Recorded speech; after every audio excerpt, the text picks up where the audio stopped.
બાળકી છે એનો જે ગર્ભપાતનો મામલો છે, શું છે આખી પ્રોસિજર અને ક્યારથી આજે પ્રોસિજર શરૂ કરી છે?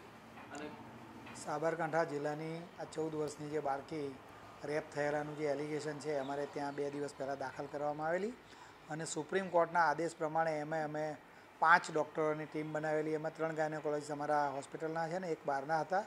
એ ઉપરાંત એક સાયકોલોજીસ્ટ અને સાયકેટ્રીના ડૉક્ટરને પણ અમે આ ટીમમાં ઇન્વોલ્વ કરેલા.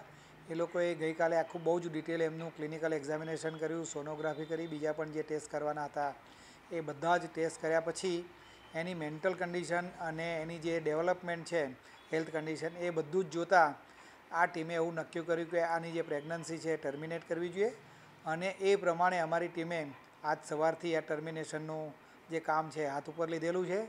એમાં કોઈપણ જાતનું અત્યારે તો ઓપરેશન કરવાનું નક્કી નથી કરેલું, પણ ડ્રગથી જ આની ડિલિવરી કરવામાં આવશે અને લગભગ 24થી 36 કલાકમાં આ આખી પ્રોસેસ પતી જાય એવું અમારા એક્સપર્ટનું કહેવું છે.